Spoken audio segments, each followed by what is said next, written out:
Hi,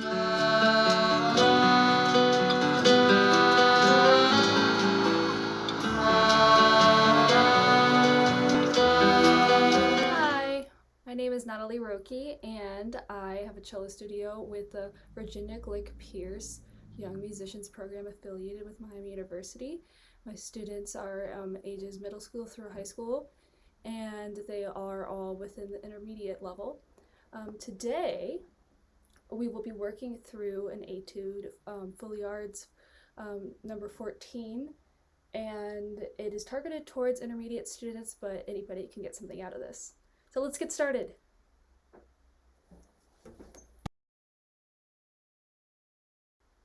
I will first start by playing through the whole etude.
Okay, so now that we know that this is a study for the right arm and wrist, and it starts in the middle of the bow, now let's start working on the stroke. So something that's very important for this stroke is that we pronate, that we make sure that we're pronating into the string, and that just simply means that we are leaning our hand, our first finger primarily, into the bow. And what that's going to do is help harness the weight actually from our back into our arm weight and into our hand.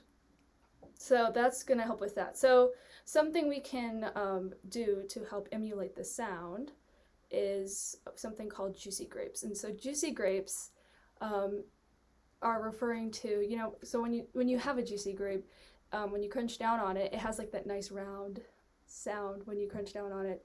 Not like a cracker though. We don't want to crunch like a cracker. I say that with my students a lot. When you crunch down on a cracker, especially like a saltine cracker, your mouth is really dry after you eat it, and you want to like reach out for some water. But when you eat a grape, it's nice and refreshing and nice and round. So let's go ahead and try to do some juicy grapes. I'm going to do it on the D string. So let's do this together. So basically, yeah, you're going to lean your first finger in to the bow, and let's just try it.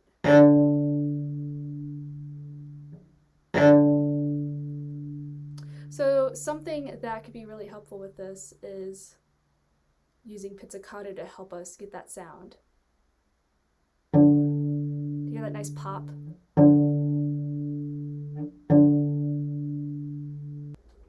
So we're going to keep doing those juicy grapes. Alright, so do you hear that ping, that nice ping we get from that? So that's what we want to emulate with our bow. So let's try that now with our bow. We're going to start pronated, the gravity, the weight into the string, and we're going to grab the string.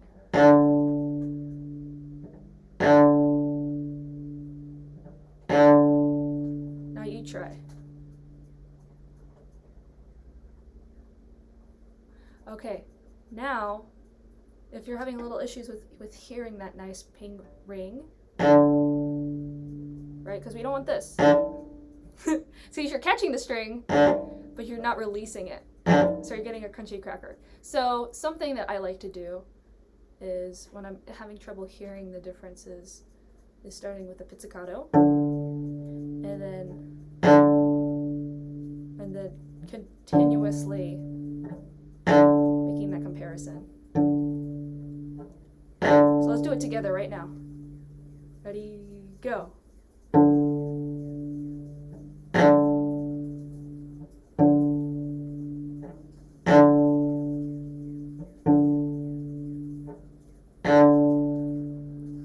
do it. Okay, great. Sure, that sounded great. If you're still having some issues, something that we can talk more about is torque. So this is the idea of leaning your right hand into the stick. So we're going to get our magic finger, which is pointing finger on our left hand, and we're going to draw a line. We're going to start all the way on our back in the middle part of our back here, where you feel your vertebrae, and we're going to go all the way down on the inner part of our arm, all the way down here. And that just helps, that just kind of helps us connect where really all this weight is coming from, and feeling that kind of just helps to direct that weight in. So if you actually feel it, it's kind of hard to see at this angle, but if you could kind of see, I'm actually kind of angling my hand in this way, inwards, to help harness this feeling. So, with that said, how about we go ahead and start this? So what we're just going to do is we're going to play, we're going to set the bow,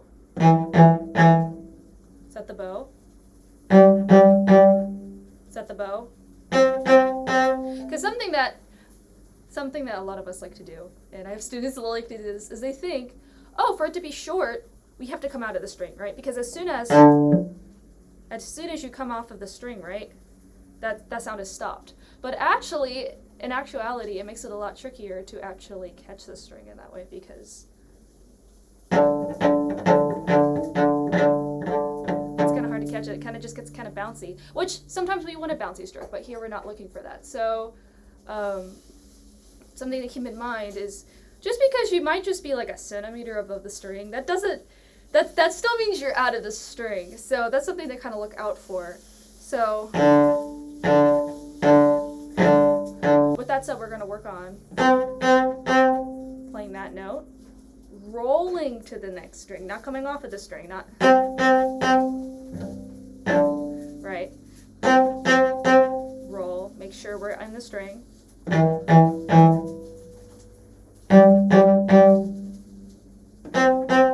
Okay, let's do this together now. Ready, go.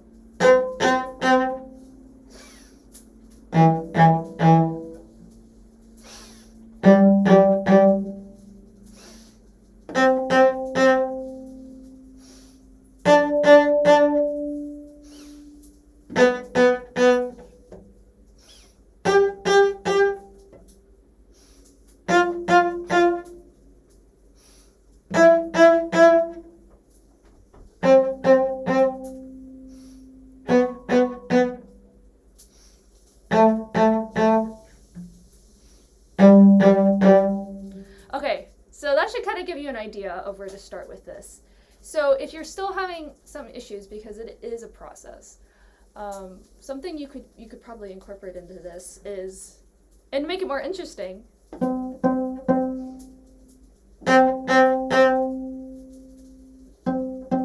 so if you're getting some crunchy crackers, just continuously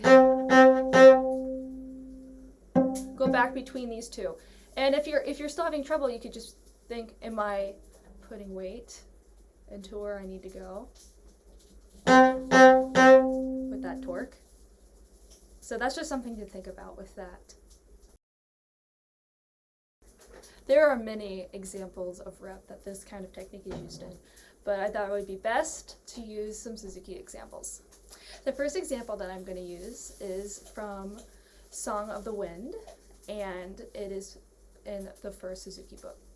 So the best way we're going to use this is we are going to take a little bit of time between each note to make sure we're really catching the string, like we just did in the etude just before this. So starting here, we're going to, I will cue you in, we'll do this together, I'll cue you in for each of the notes, making sure that we are in between each stop, that we are creating this line, and that we are using torque and pronation.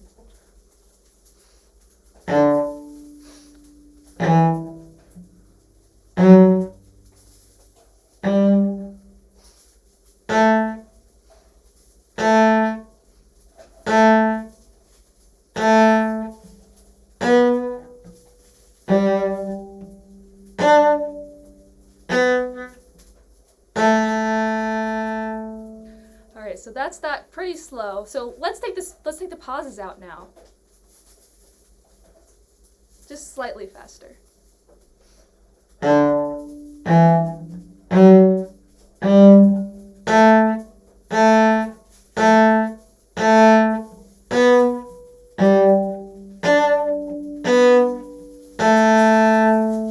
right, great. This is the end of the first rep example.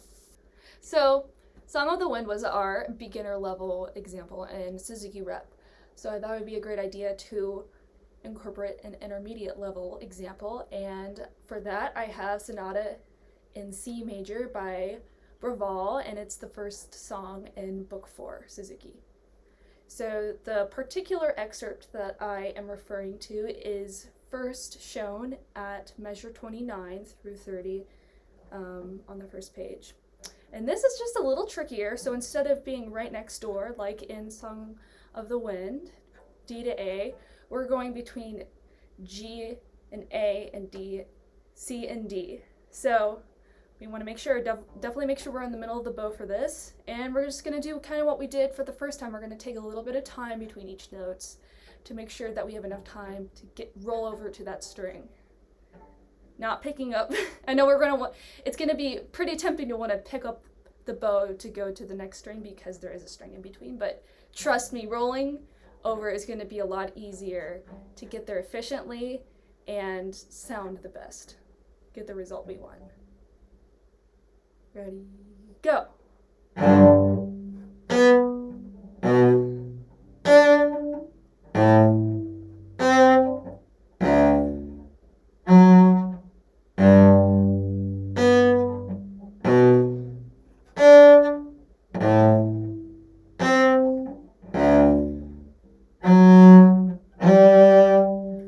Let's do that one more time. And this time I'll sniff in between each note just to kind of indicate where we want to be thinking about that torque. Ready, go.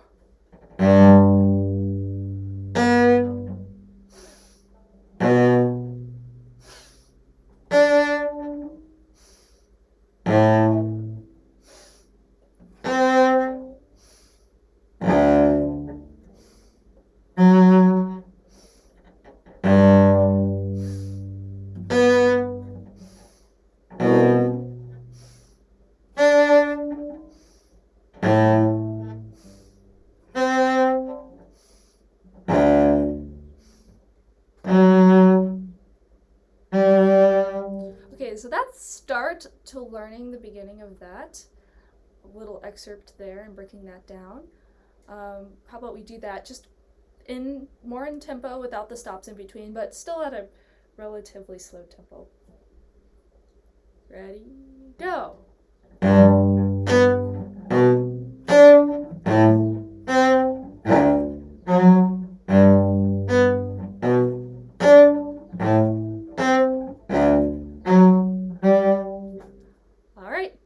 Is the end of that repertoire example. That concludes our video for today. I really hope this was helpful in the breaking down of Fuillard's 14th Etude, and have a good day.